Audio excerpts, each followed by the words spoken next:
Welcome to the Pantheon Plus Rewind.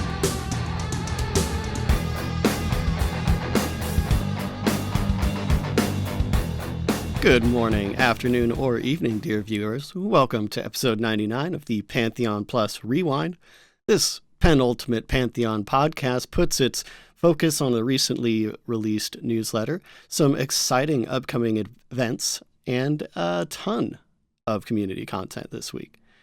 Please grab your preferred weapon of choice and join me, Daedrym, and my poignant co-host, Theric, as we skill up in this podcast. We truly hope you enjoy this week's Rewind. All right, man. These last 2 weeks have been crazy, right? Like, there's just so much going on. There's like so much info, so much progress. It's like, but you know, it's just in time for good old Mother Nature to bring down her wrath of the immune system on you, right there? Yeah, totally. It's unfortunate because I just woke up feeling super gross today.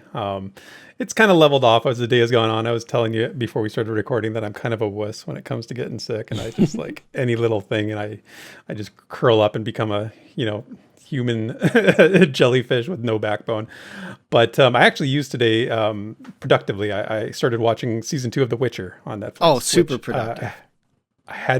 Super productive, but I hadn't got to it yet. And it is awesome. I love it so much. It's so much better than season 1. I liked season 1, but season 2 like leans into all the things that make The Witcher cool, which is, and I've said it before, it's one of my favorite games, but man, I had a sick day today, but it was sick time well spent. Yeah, you had a sick day, but you also had a sick day. That's right. Wow, nice. That's even almost as good as your alliteration there in the intro. I'm impressed. You're on point today. I'm on point. Point, yes. My poor pop filter. Oh wow. Let's try our pop filters. Test them to the max, shall we? Oh yeah, man. Well, I'm glad you're at least ready to do our rewind this week. But you know what sure. always makes me feel better, Theric? Knowing that we've always got our adventuring party at our backs whenever we need them, right? Yeah. So this week we've got Ziplocs on the Darkmer Rogue, Sparrow on the Elf Ranger, Bounty Code on the Human Wizard, Screech on the Scar Bard, Wiki Woo on the Human Enchanter, Shuriken on the Dwarf Cleric, Jason on the Scar Beardlord, BitCrunch on the Ashen Elf Shaman. So thanks again, everyone, for your continued epic support of our platform and podcast. We'll always focus on, making you all proud in every way that we can find, and always give back. If you'd like to help us and join the adventuring party, though, feel free to drop a super chat donation during the YouTube premiere, or check out our Patreon for more permanent seat in the party if you're not able to make the premiere. But again, y'all are awesome. Help make this all possible. So you're part of the team, and thanks a lot. And I mean, this is going to be a really big one, Theric. I mean, It is. I hesitate to dive in, but I think it's time to face the wall of text that lies before us. Hey, I say let's put the pedal to the metal. Fantastic. Let's go. This week in Visionary Realms News and Notes.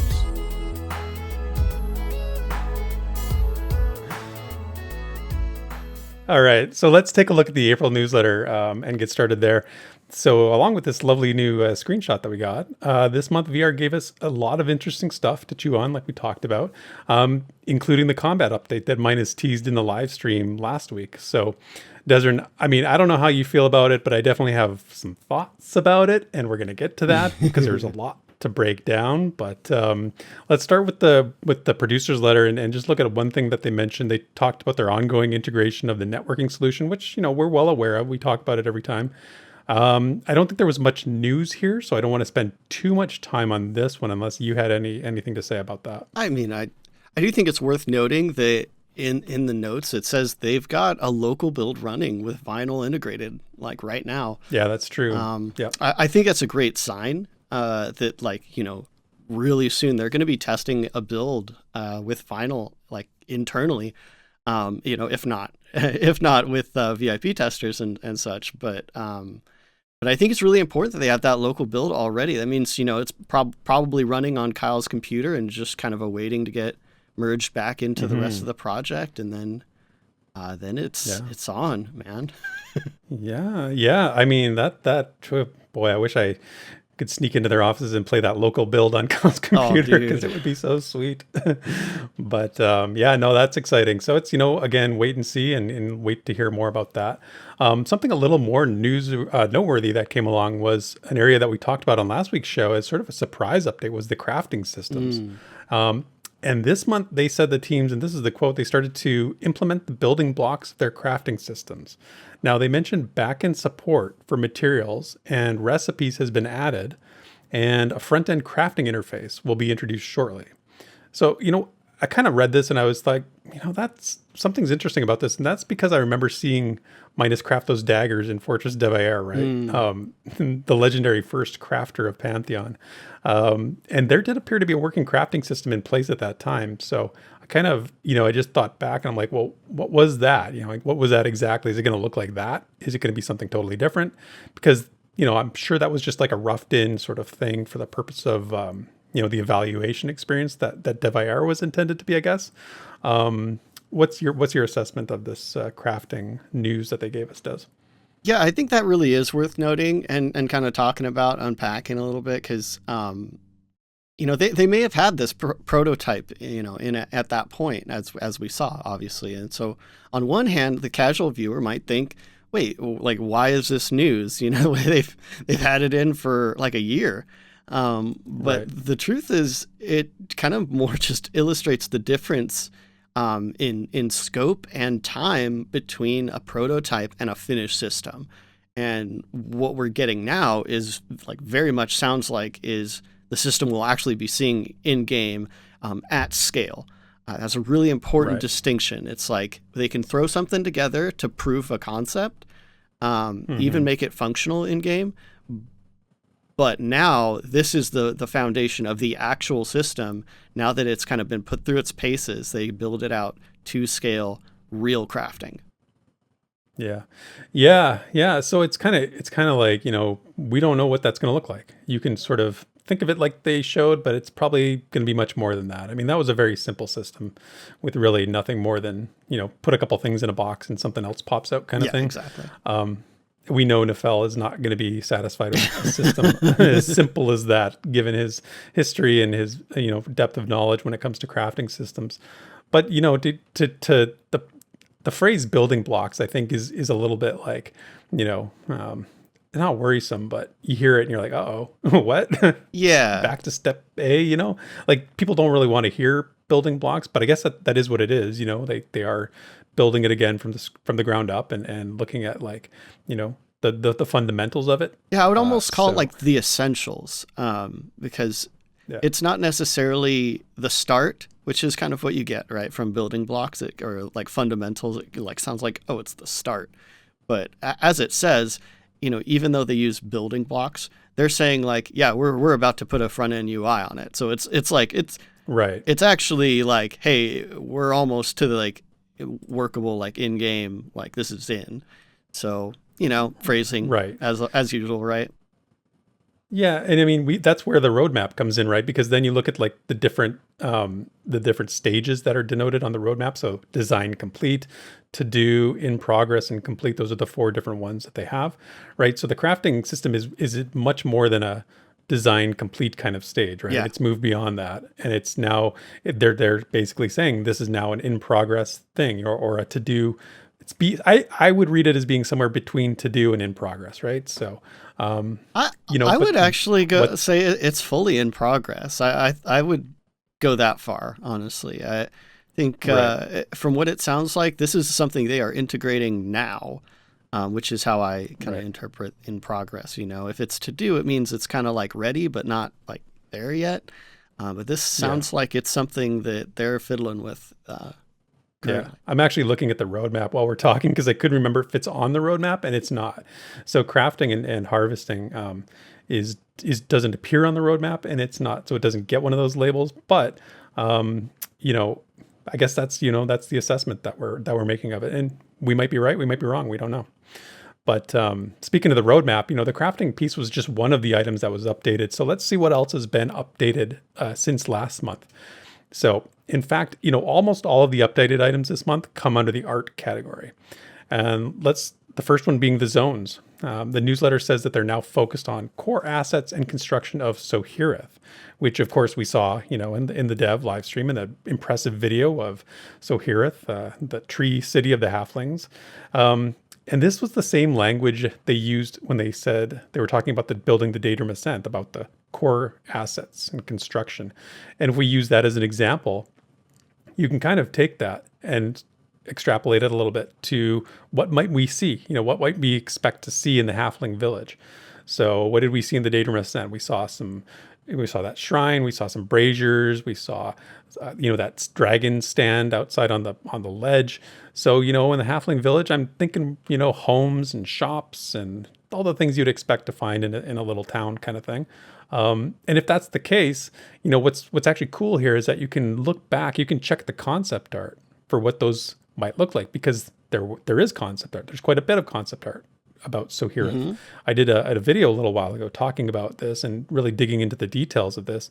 And I'm going to put it in the video reel here. So if you're watching this on YouTube, you can see what we're talking about, because it's pretty cool. And I'd love to see this now translated into laid over top of what we saw of Sorhiryth. This has been around for a while. This artwork's not new. It's reasonable to actually assume, in my mind, that development for the 3D assets to represent this art probably won't take that long, probably won't be that long of a process, since the art is there and it's already the ideas are there. It's just a matter of modeling it, I guess. I love the detail in the design of the halfling homes, the apothecary, like the garden that they showed with like the root, the plants growing in the planter box outside. Yeah. All that stuff really speaks to me, and I love that stuff. So what do you think about this in terms of them developing these assets and concept pieces? Oh man, I'm just really excited to see some new like final assets. Like I wouldn't even say loosely like final, but like these should be pretty much final assets, right? And the halfling style is also kind of one of the more stylized, right? Like more high fantasy feeling to me. And so I, usually I lean towards kind of a more realistic fantasy. And so I'm kind of eager to see how this side of the spectrum is going to look. I think the concept art is very tasteful, but also very like colorful. And it is very colorful. So I'm really looking forward to seeing the style emerge, but also just seeing final art. And how that translates all the way through the pipeline now. I think this is going to be kind of our first look at a concept to final like bit of assets, assuming they show us, right? Assuming they show us the final results at some point. And so that is really exciting, because you can kind of extrapolate that out to other things we've seen in concept to see, how close can we expect this to be to what's in the game, Exactly. That's always the question, isn't it? Like how closely can they represent that concept art in the game, to in-game stuff. And, that materials video, I think, is a good example of it, when they showed all the different materials, and then the Daedrym Ascent uses those materials in its construction. I think is really, really the quintessential representation of that process. And speaking of, from concept art to models, one thing we talked about just not that long ago was seeing a model of the giants, the Gigana, from the February update when they did the stuff on the Galdassi ruins. Now, we talked about this, and after I saw it, after we talked about it, I actually kept thinking, I was like, I had seen one somewhere previously. And sure enough, this was a while ago. They did actually release a 3D render of a giant. So I guess, post apologies for saying, why don't you do this? It would have been a great thing. They did. It wasn't, I don't know if it was in the recent stream. I'm pretty sure it wasn't. But anyway, I found it, and I dug it up and took a look at it. And it's pretty awesome. Like, it pretty much is a close representation of their art on a 3D model. I'll put this in the video reel so everybody can see it. And Daedrym, you're seeing it now here. So do you remember seeing this before, or did I mention this, or were we just remiss and forgot about it? I totally forgot. Yeah, I mean, there's it's been a long time, and I'll admit I still forget things very often of the vast pool of information that really is out there. Um, I will be really curious to see if what you have here is actually something in the game, and if what we are going to see, maybe, if they show the actual 3D model, the new one, if they're separate entities or if this is the evolved version or et cetera, Yeah. So yeah, curious. Yeah. Yeah. I mean, again, when their tools are evolving, when they update their tools, there's always potential for something to look different than it had at one point. And like I said, this comes from a little while back, so who knows? Yeah. Oh, one thing worth noting on this though is that they did say they have the model in, but as of recording, the position for a character rigger animator is still on the website. So it's possible that this is just the model. Although Right. they do have animation staff, but right now I'm kind of just assuming this is a model, but happy to be surprised.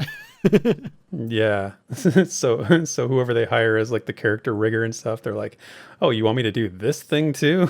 Like this is a huge order, no pun Well, intended, like, but it is something that I would expect of them. Like this of is course, right of there. course. Yeah, no, for sure. I'm just joking around. But yeah, it would be great to see that in action for sure. And sooner they get those positions filled, the better, right? Oh yeah. In terms of animations, the roadmap says that they've implemented revised one-handed slashing idle animations and auto attacks. They've developed new unique monk staff idle animations, and we'll talk more about that monk stuff in a bit. And finalized keyframe concepts for casting animations. So Desert, I'm going to throw this one to you right away because you were discussing this last week and just sort of looking for a little clarification on this. Does this clear things up in terms of what they said on the live stream about animations? This is actually really interesting because now it all kind of makes sense now that they've kind of brought this together. And as you specifically said, keyframe like concepts, like that phrase rings true in what they've got here. So they seem to be doing basically concept art for what could be keyframes when they actually do go to animate it. So I think this is a great reference in the hands of a good animator. Like they look really good and they kind of give you a great idea of what the motion is supposed to be, and gives them, I'm sure, plenty of inspiration to make some really awesome, like, unique animations. So specifically when because I think these were monk two-handed staff and keyframe concepts. So but I'm really hoping that the auto attacks that they're talking about are really varied, I guess, and of course like smooth, because we see auto attacks more than pretty much anything, right? It's the default combat thing. And so that's true. Yeah, I'd consider a pretty high priority for them to like try to mix it up as best they can, and obviously be as fluid as possible. But I love the concepts. I think they are what I would expect from a monk using a two-handed staff, right? So yeah, absolutely. Yeah, no, for sure. And that it's just, we'll talk about this more in a bit, but like every weapon, is so different and they animate so differently. Like, speaking from a non-animator perspective, it just seems like there's so much to get right and the subtleties can be so difficult. So, yeah. And then the last thing from the producer's letter that I want to bring up here is it's kind of a subtle thing. It was sort of like almost an afterthought, but it's really cool. They said they've added additional audio hooks for day-night combat music and transitions. So we don't talk about the audio in the game now that much. Every time they play their own music during the dev streams, everybody always compliments them and says how awesome it is. But I really dig what they're saying here about adding different, audio hooks for the switching between the day and night cycle. It just adds that other layer of difference. And for me, music is very impactful on the mood and my mood. And it changes, my mind in terms of how the world feels. So I'm really affected by it. So this is a nice little touch. And you can the evidence for this, I think, is that every time that we've seen Carnage play, on a dev stream live, he always asks, has the combat music gone away? Like, where'd the combat music go? He really likes it, right? And the response has been like, oh, it's just not hooked up yet. Like, it's still there, but it's just not hooked up for this build or this evaluation purpose. And this might be something that we get to see, hopefully sooner rather than later. But I love this little touch. And how important to you, Desert, is this, day night combat music sort of differences? Well, I mean, combat music is important to me, but kind of only in the sense that it isn't annoying. It's like, because combat music, in my opinion, is probably the hardest music to compose, because it has to be both engaging but also subtle. It has to be exciting but not in your face. So not like want to make you tear your hair out. Exactly. And so since I usually kind of measure combat music by how little I hate it, I don't really have. So maybe you're not like the best perspective on this. Maybe somebody with a little bit more of a love for combat music. It's really hard to do well, and I think the best combat music is the combat music you don't notice, or at least for me. So I don't have a huge opinion on the change, other than they specifically note that they're adding like tails or however the transitions for combat music, which I think can really help. So we'll see kind of how that goes. 'Cause there are a few little tidbits like that I do really appreciate, like when you end combat in EQ2, for example, it does this like little dun dun dun dun. That's just kind of a little victory thing, and it totally does. I had never even thought about that. You're right. I forgot about that. Yeah. But if it's like that, that can be really great, especially if they have a few variants, so it's not like literally always the same thing. But as far as the audio cues, though, on the complete other end of the spectrum, honestly, like little details like this it's why I wish VR could just have a full development team of like, MMO size, like right now, because audio ambience is just such a big immersion factor for me. Like it's just like in real life. If you close your eyes, you can, like, if you really didn't know, you could tell what time of day it is only by the sounds around you, I'm sure, whether you're in the city, you're in the country, or whatever. My hope is it's the same in Terminus, like in all places. Like being in the middle of Thronefast at night should sound so different than what it sounds like during the day, or same with being in the wilderness. And so, oh man, I hope they can really pull that off. It's one of those things that's like, it's not an essential, right? For the final game, but those just really roped me in. Even the basic sound effects that they used for the recent HDRP Part 2, right? Honestly, like, that's very simple. I know. But it goes a long way. I was just going to say the same thing. Yeah, I was just going to say the same thing. Whenever I review that in my head of watching that stream, I hear the birds chirping still, and I hear the thunder when it was raining, and I hear like the leaves and it's pretty cool how much that sticks with you. So, I'm glad that they pay attention to the audio. Yeah. That's pretty important in my mind. So let's get to the real feature piece of this newsletter here, because whenever they introduce a completely new system to Pantheon, we need to talk about it. And this will not be the last discussion we have about this, I'm sure, because they did just that. They introduced something called techniques.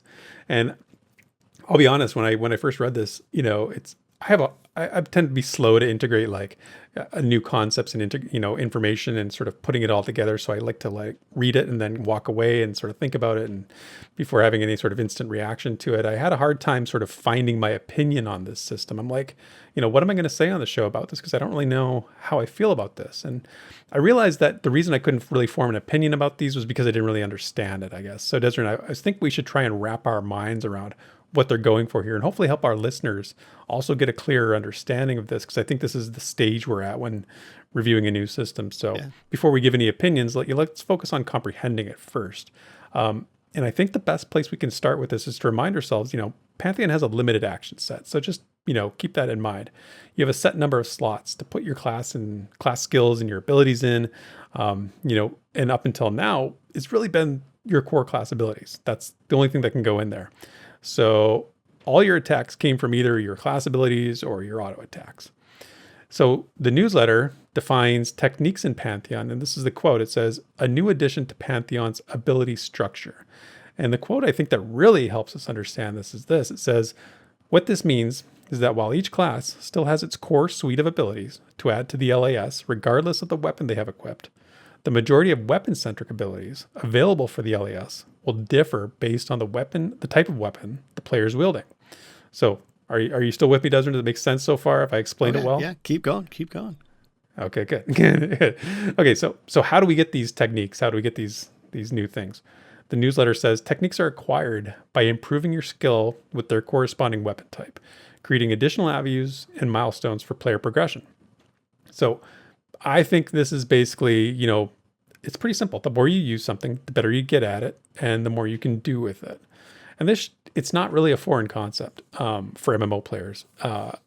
Even going back to old original EverQuest, you had skills, you had weapon skills. You just didn't have any special skills you attained with them by reaching certain levels, at least not in early EverQuest when I played it. So it's pretty basic, and it even goes into like modern games like, New World is all about weapon skills. So it's a pretty basic thing, right? Yeah, it's kind of just hey, this exists, why not build on it, So right. Yeah. Right. Yeah. So the way that they're envisioning this, they say that facilitating using these techniques, VR is what they said is they're adding another player resource. So it's called readiness. And you build up readiness by just being in combat, basically, is what it appears like. And it talks about damage, doing damage, receiving damage. But I don't know about exactly, what that looks like. But the point being that it's separate from other class specific resources, things like the Dire Lord's Essence and the Shaman's Vision, which we've seen those demonstrated by VR. And then the last point before I ask you, Des, on your take here, they talked about class specifics. VR noted that there will be some higher level techniques that are only available to certain classes, and certain techniques which aid caster classes with like mana consumption. And those might be uncommon, but very useful for a class trying to fill like a non-standard, or like the term flex was thrown in there in terms of, using the rogue as an example in the newsletter, how, what role you're performing. So that's the basics.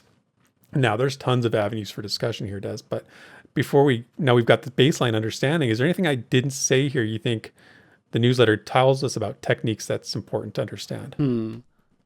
I think, I'll add a few things here just to hopefully ensure that the audience is tracking a little bit.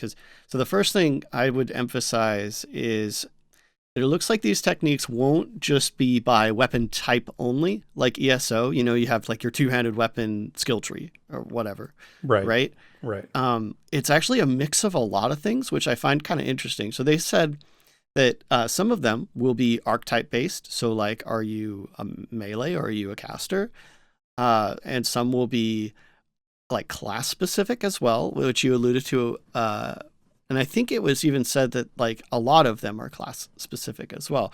So yeah, I think so. So I think what that means is a cleric wielding a two-handed hammer will get, some of the techniques of other classes that are using a two-handed hammer. But for example, a warrior doing the same probably won't get the same abilities for the most part, right? So you've got your general weapon abilities, you've got your archetype weapon abilities, and class specific weapon abilities. So there's just a lot of like variance, and there is. And so I think that's going to add a lot to the. Well, okay, I don't want to get into my opinions yet, right? Okay, sorry. And then I want to note a few things about readiness as well. So first off, I mean, I got to get this kind of out of the way because this just kind of cracked me up. The first time I was reading about readiness, and I'm sure other people are with me on this, but I just had this picture of like, the character bars with your health and mana and stamina and I just imagine like a stack of like 12 resource bars. I had the exact same thought when I read this the first time. And I seriously considered just like making a picture, putting on Twitter, but I was like, that's probably a little mean spirited. And then reading more into it, honestly, I don't think that's going to happen. I feel like what we have now, there's enough crossover that like, I just expect for some consolidation of some kind, right?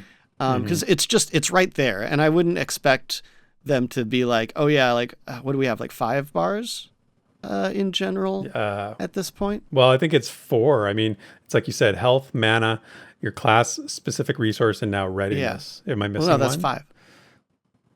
No, your health, mana, class resource, and readiness, right? That's 4. Sorry, I was in my head, I was putting stamina in there, but yeah. Oh, yeah. right. Yeah, endurance. You're right. Yeah. You're right. I forgot about that. See, I can count, but I can't count what you're saying. So, but really, so a few things is that like, well, techniques use readiness about the whole like gaining, right? So not only does the resource naturally go up over time, like in combat, I think is the general gist, but it's also sped up by auto attacking or taking hits. We don't know at what rate, but it definitely seems like being in that is going to get it going up faster. But they mention you can also bank it as well. So if you just leave it at max and then you just use a weapon specific ability as kind of like a, oh crap, so there are different ways you can utilize it that isn't just be in melee range and constantly be using it, Right. Yeah, you don't become unready over time. it stays built up. I mean, unless they introduce, some sort of mob mechanic that drains your readiness or something like that. Totally possible. Which would make sense, which actually would make sense. And that's kind of the thing like about this is that it opens up so many different, new combat strategies and mechanics they could possibly, look at and the way you play your class becomes completely changed by this in some ways if you're invested in these techniques. If you're invested in it, if it's a real part of your class makeup, the way you've built your character out. And if you're like a serious, hardcore raider, like this is serious business. This is going to really affect things. So. Yeah, it's just another variable. Although there are a few things that I'm like still kind of trying to puzzle out that I'll kind of add at the end of this, just because I'm not entirely sure, but it was said, so I want to mention it.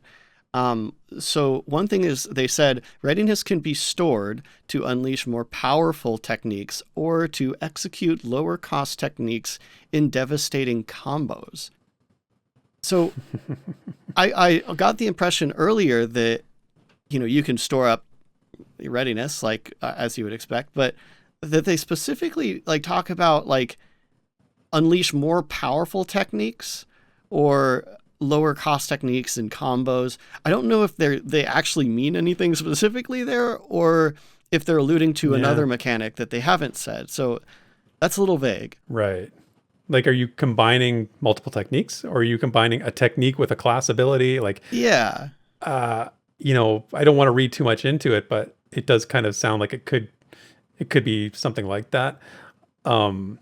It's tough to tell because it's an interesting concept for sure. And I think this really works well for some classes, and they specifically highlight the monk, and you can see a monk comboing us, it helps because they gave us that concept art, but you can see a monk using multiple techniques in combination just because that's what their fighting style is kind of like. But what does this mean for a wizard? What does this mean for a shaman, right? It doesn't really there's so much to go. Like for like spoilers, like we can get to that. I think I'll want to touch on that quite a bit at the end because I think it's the question on a lot of people's minds, right? The other thing, just straight from the producer's letter or the featurette, that I wanted to note that I just couldn't figure out was they just had to add this line later on saying, regarding readiness, that either alone or with teammates. That line, man, like what? does that mean? Like, is there like Yeah. another component to readiness that changes depending on if you're in a group or not? Like, what? Why add Well, that? well, I think it plays into because your teammates. Let's take out readiness and substitute it with mana, right? So if you have an enchanter in your group, your mana is a much more dynamic resource pool because you're not only True. getting like you're getting your clarity, whatever they call it in game. I can't remember, but it regenerates quicker. Maybe you've got a mana extra mana pool in another player that can dump it into you and like give you their mana kind of thing. So maybe that's what they're alluding to, is that readiness could be something that's there's an interdependence with classes between in terms of because that unlocks right? like, okay, are there buffs that increase readiness gain? Yes. Like, oh my gosh. Well, of course you would think there would be, right? I don't know. Makes perfect sense. Maybe it's a static thing, like stamina regen. Wasn't that supposed to be static for the most part? Well, having followed, both of us having followed VR for long enough, I think we can both safely say they're never satisfied at leaving things at a basic level. We're gonna go like it's gonna get crazy, and not crazy, but it's gonna get more complicated because they're a group that does design like this. Yeah. And I do want to go back to one thing for a second. In the first point you made, talking about different classes and how some classes might have multiple techniques in both the archetype and their class and just a general one. I'm a little the more abilities you add to one class, the less you need other people. So this kind of touches on what we were just talking about, right? Like no matter how you slice it and dice it, the more resources, things that one class can do, one player can do on one character, ultimately the less you need other people. And I don't think there's any way around that. So does techniques conflict with that? Is this a conflict of, philosophy and vision when it comes to Pantheon? So I just sort of throw that out there because I like the idea of techniques. I think I remember an episode a long time ago when we were talking about something like this, and I said, yeah, it'd be awesome to have like the better you get at your bow, I get a cool bow skill that, makes like attaching this thing to weapons. Yeah. So yeah, but now I'm kind of balking at that a little bit because maybe I'm thinking, does this again, are we getting more solo ability in exchange for a cool new dimension to your character, right? So I don't know the answer to that. Yeah, that's a big one. I mean, I think it does give a lot more options. Like, for example, if you're a caster that uses a staff and maybe a basic staff ability is a DPS staff attack, you would inherently have a melee ability as any class that uses a staff. That's a big question that I don't think we would even know the answer to until we see it play out in like a long span, right? Like that's going to take some real, like not even just like short testing, but like long testing as people really figure it out. But I do think it could increase the general viability of soloing. I think you did hit that pretty good there, or at least give us a little bit of an extra option. Fortunately with LAS, you still have to make decisions, right? Yes. But yeah, that's interesting, man. Yeah, well, that's a really good segue into the next question I had about this, and because it's talking about the LAS. So with this new, because again, these are going to have to be slotted abilities, right? And the newsletter says that, it's a limited action set. You got to make choices about what your loadout is, what you're bringing to the fight. So does this mean, is the limited action set staying at the number that it is right now? Or does this justify an expansion of the limited action set? Would they consider increasing the LAS slots to account now for a new thing? Maybe it's one more, maybe it's two more. I don't know. And I don't know whether I'm in favor of that or not. Again, it's one of those things that I think that is going to take time to sort of figure out, but I like the limited action set being limited. I've been a proponent of it, more or less. But an idea like this, what do you think? Does that justify any kind of an expansion on that philosophy? Oh man, this is going to be a big question, and one that I hope and think they are at least a bit flexible on, based on testing.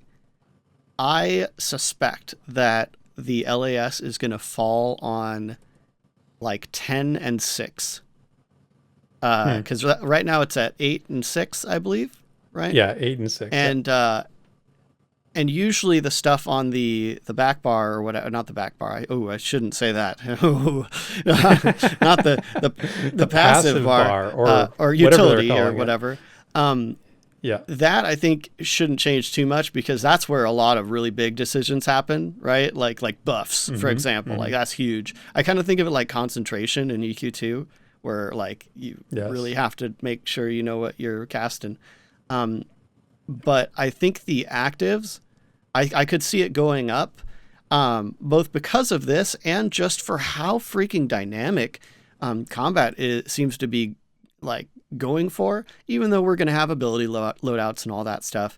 I kind of feel like 10 is probably closer to what's going to feel good, so that you're not always having to switch your spec, you know? Right. Right. So it's a balancing thing, something they'll figure out. Yeah, definitely a thing. Yeah. Well, it sort of, again, falls into the same thing we talked about with the multiple resources. Like as they build layers upon, more systems, you are always pressed for, going beyond a minimalist type of user interface or player interface or whatever you want to call it. Like, is it justified? Is it worth the extra, screen space, real estate it's going to take up, or just even the extra mental space it's going to take for your players? And I'm like that. I'm not so worried about, but more along the lines of, we just see so many MMOs with systems upon systems upon systems upon systems. And sometimes I strongly feel like that's used as a crutch for bad game design, where it's just like, we'll make it so complicated and so, unnecessarily clunky and just so many things to do that the player thinks that it's them and not the game. Whereas it's actually just bad design. It's not me, it's you, sort of thing. So I'm not saying this is what's happening with Pantheon. I'm just sort of using this as like a, no, it's a valid barometer thing to think about, right? Like, of course. Yeah. Yeah. So yeah, lots of interesting stuff there. The only, in terms of like, what about class diversity with this techniques being added now, with weapon skills becoming more important, like I said, to like the hardcore players, does this more or less make meta a thing, right? Does it become more or less defined with something like this? My tendency is to think that it pushes a meta a little further towards the player, I guess, or towards the serious, min-maxer and that kind of stuff, because, you're going to want to really start building that. Let's say the spear, sure, whatever, gets an awesome skill once you get to a certain point, right? And if you're a serious player who's, going to go for that high level content, you got to start your spear training early, right? So you're already pegged into one weapon. And, you can say like, oh, that, these techniques, the advanced ones that they spoke of with regard to class, core class ones, might be, some might be better than others. I think that's fair to say. That'll probably be the case. And so how does that affect the meta? What do you think about that? Oh man. So on this, I'm just so conflicted, man. Like, I think on one hand, yeah, it really does increase diversity. And I love that it gives kind of a separate avenue of progression that's not, it's kind of inhibited by level, but it's not raised by level, right? Right. But on the other hand, I think the biggest thing on folks' minds, like you mentioned earlier, was like, how does this play into casters? Because it all seems very auto attack driven or auto attack centric. So does this mean your wizard or enchanter or druid is going to have to like auto attack and use melee skills, right? Like, if the wizard in my group is up there hitting them with their staff, I'm going to be pissed, because that's not what the wizard's supposed to be doing. And I think a lot of people are thinking that way, and because we just have we have the write up, right? We have, this is kind of what techniques are. And it seems very auto attack, very melee focused, or melee favored, even. And, yeah, melee favored. And sure. A lot of people have this class fantasy, right? Of like, this is how you play. It's a different play style. It really is. And there's there's a lot that goes into this, and unfortunately, well, I wouldn't say unfortunately, but kind of unfortunately, the next time we're going to hear about this, almost assuredly, is going to be with the Monk Showcase, which is like, this is the perfect system for a monk, right? And so it's going to make it look really good, I think. Yeah. But what I would like to see really is like a practical example of like, how does this play out for a wizard on the day-to-day? Like, are they going to have to be just auto-attacking just to like get their skills up so that they unlock these abilities? Or is it just going to be something that casters don't really deal with unless they really, really want to? There's a lot of questions, man. A lot of questions. Yeah. So, and that's fine. You know, that's to be expected, and there should be lots of questions. And I think that you know, they said that, like you said, there's going to be probably a demo of this in May with the monk class. That's what the newsletter talked about. So stay tuned for that. Yeah.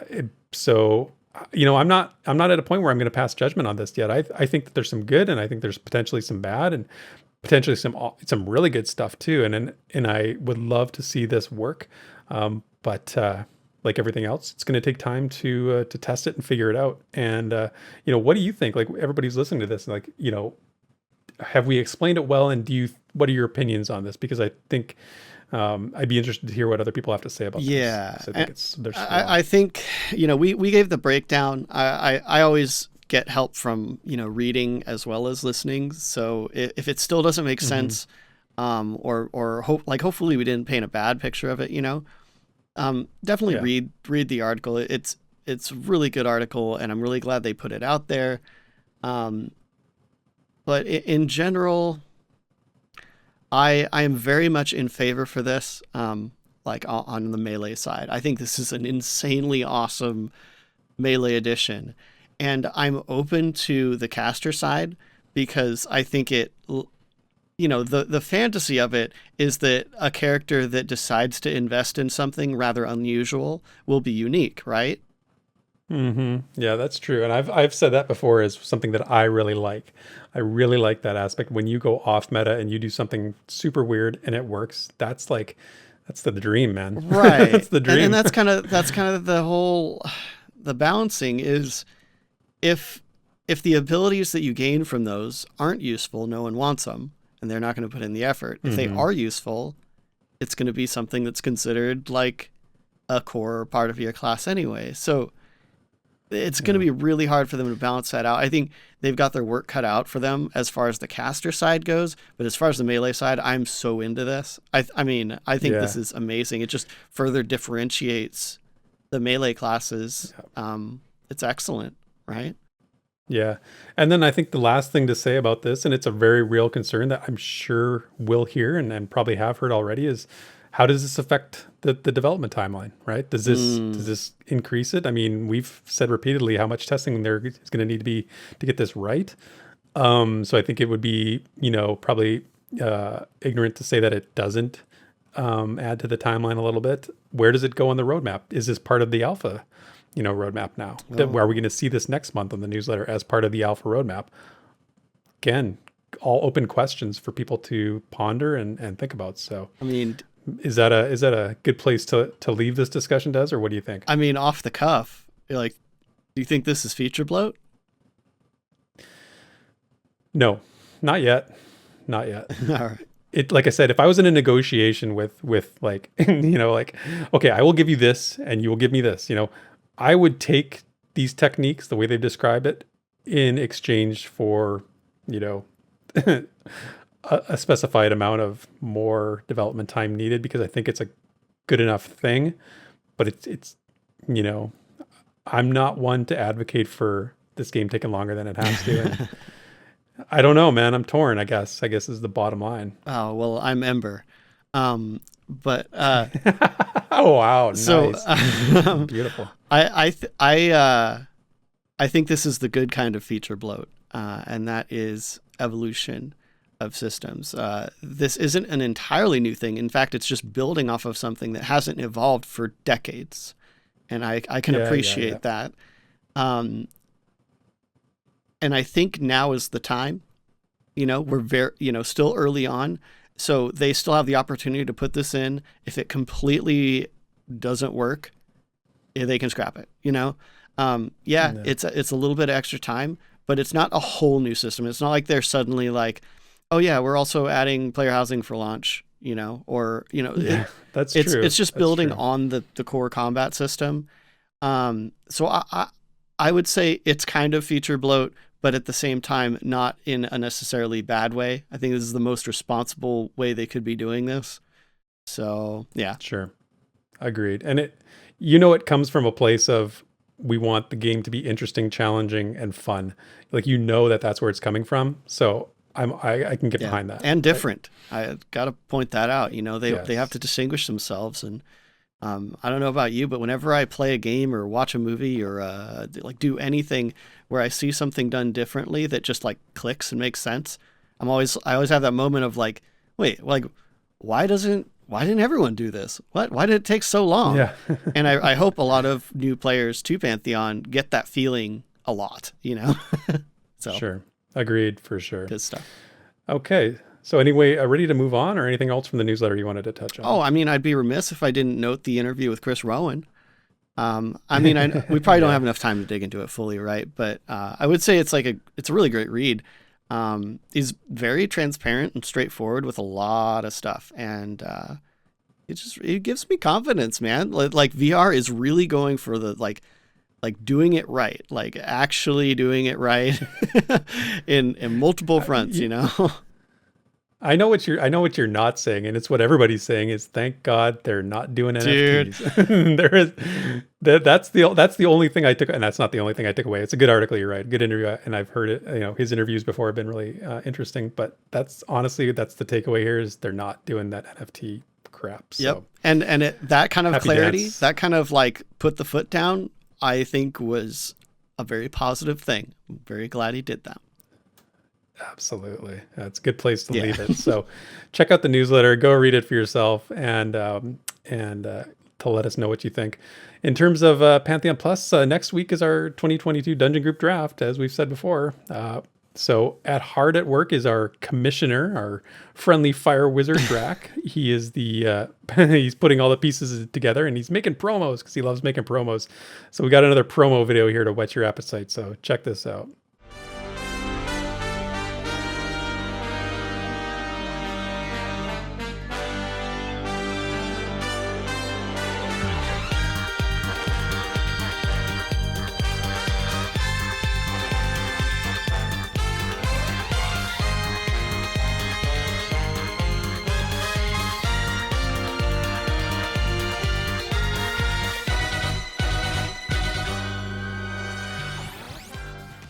Okay, so that's fun. I also want to mention it's the last call. The last time you're going to hear me say this, but voice messages, Rewind 100 is next week.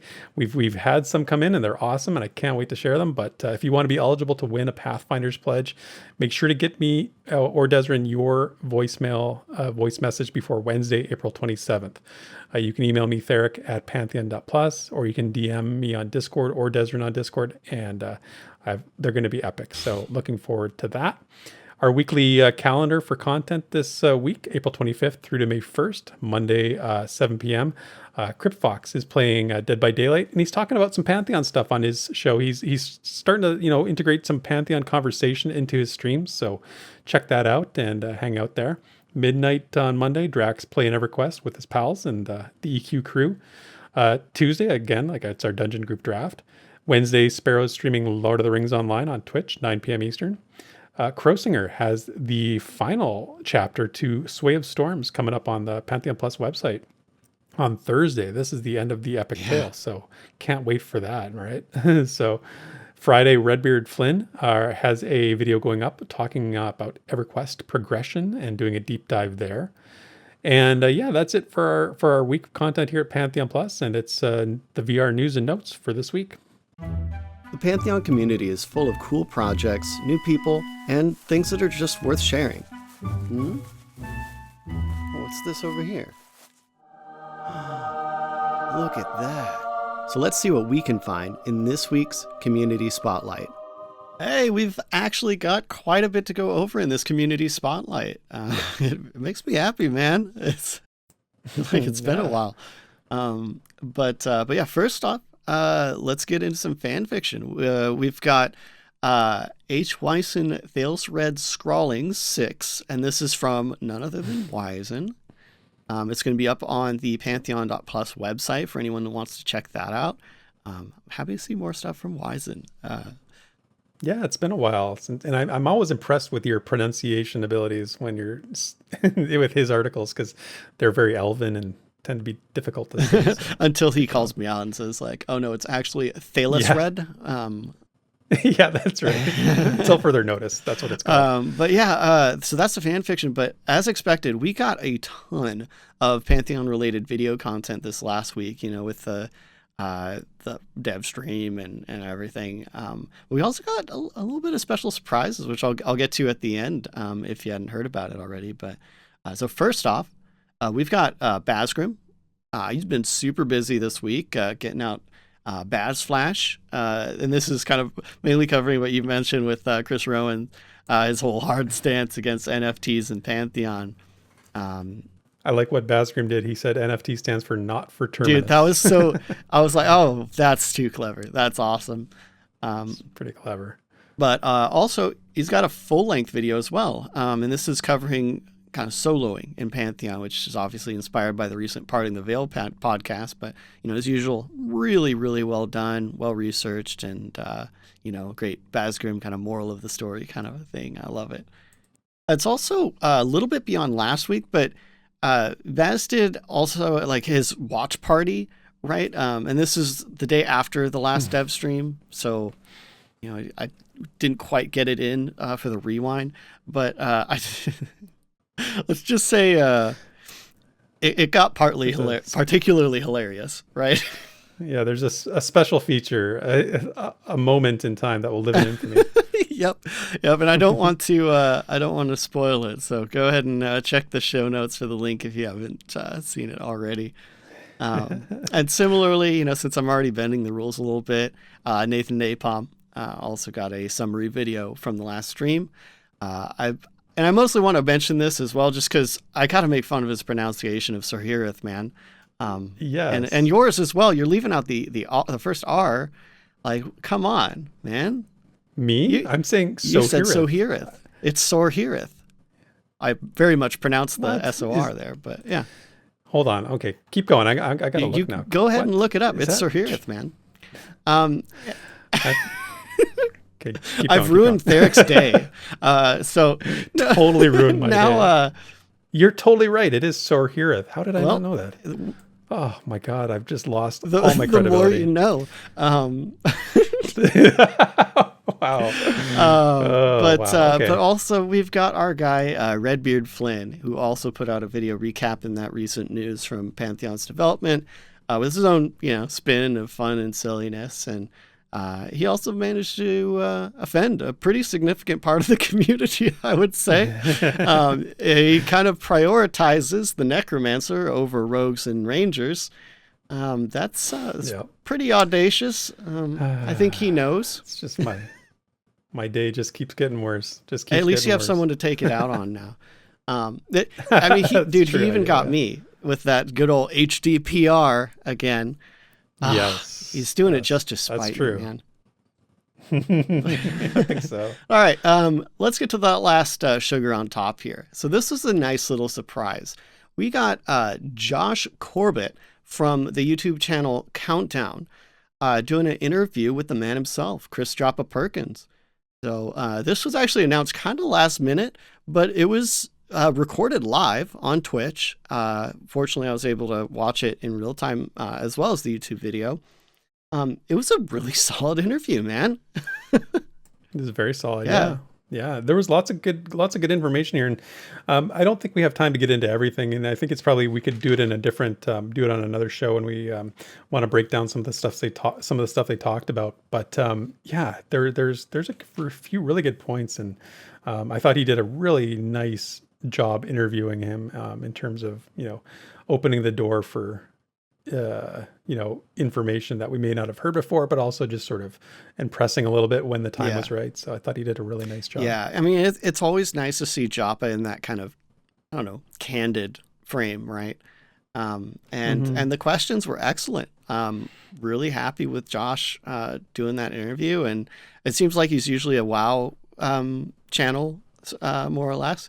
But I'm really glad to see the crossover. I mean, we're seeing more and more crossovers from other games, other communities, right? And yeah, I just got to say, you did a great job with the interview.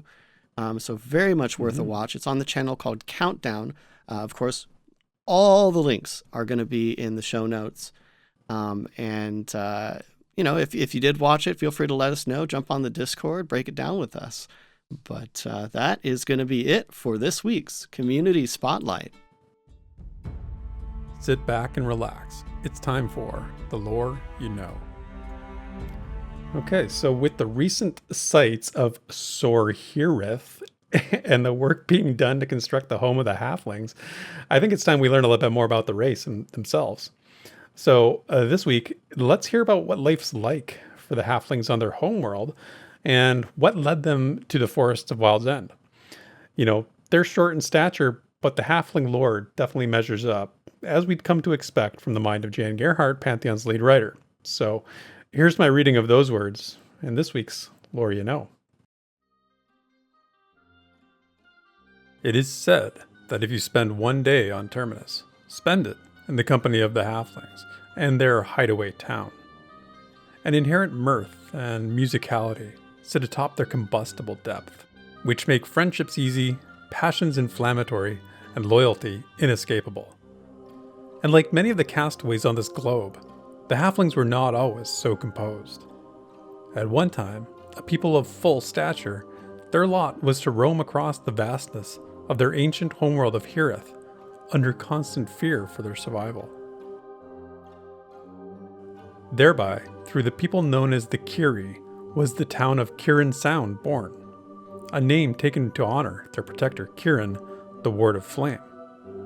For there were 6 wards of Hirith, though Kirin loved this race above them all, and they had adopted his name in thankfulness to his care. But the Ward of Flame was not charged to watch over the Kiri. Rather, his was to rule over a race beneath the surface of Hirith. Yet Kirin loved the light and his people, though as punishment for his rebellion, he was sworn to never speak to the Kiri, yet could lead them in silence for a time. But in this hour, the discernment of bravery of a young Kiri named Marthas rallied his nomadic race to claim a land for their own. For many years they had feebly escaped from one habitation to the next, fleeing a dogged adversary known as the Feroth. Yet, in the mountains of Amal, Marthas led a defense against the Feroth. In the height of battle, the ward Kirin added to the first sight, and granted him a first magic, to wield fire. From this, the Feroth retreated, never to threaten people again. And so too did the Ward of Flame forever depart, never having uttered a single word to the race he so long watched over. And that is the lore you know. Now, I might need to go back and check that for how many times I mispronounced Sorhiryth. I'm so sorry, man. I feel like I've absolutely ruined sometime. You, but yeah, at least it wasn't as bad as Nathan's. I'm sorry, Nathan. I'm sorry, man. Yeah, I know. But that's like Nathan. That's like right. He embraces his it. Style is. He's so excited and he's so into it that it's like the pronunciation doesn't matter. It's just about the, I love this thing, you know? Totally. Like, I love it. I love it. So anyway, man, that's 99 episodes that are done for us. And I was going to sing a song here, but I'm not going to do that because that's just going to be silliness. And I've already embarrassed myself with my mispronunciation of the Halfling City. So I won't do that for everybody. And plus, you know, if I did start singing, we'd probably never get to episode 199. So we'll just skip that whole thing. But we're definitely on the cusp of a milestone here, Des. And thank you so much for being my partner in this. Man, it's been such a great ride, such a great journey. And I can't wait for 100, but I'm already just like in the rhythm, man. Like I hope people are going to show up for 100 in excitement and really enjoy what we have to offer. Hopefully win some awesome pledges, and it's going to be really, really fun. I'm going to have such a good time, but also I just love doing this. I'm happy to move forward, do more, see how we can expand, and it's exciting times, man. Totally. It is a very exciting time. So me too, man. And everyone, thank you for hanging out with us as always. We would not be getting to episode 100 without you. Remember, check our Discord, coming out with us there, and keep talking about Pantheon with us, because that's what we do over there. And subscribe on YouTube, subscribe on our Twitch channel, all that good stuff for more MMORPG content.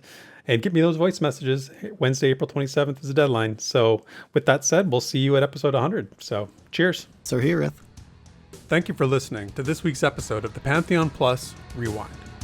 Pantheon Plus is not affiliated with Visionary Realms. Be sure to check out our Twitter, Twitch, and YouTube channels under the name Pantheon Plus. You can follow Theric at Pantheon Theric on Twitter, and Desrin at DesrinDoes also on Twitter. And you can stay up to date with all things Pantheon at www.pantheon.plus. Until next time, cheers, and thanks for listening.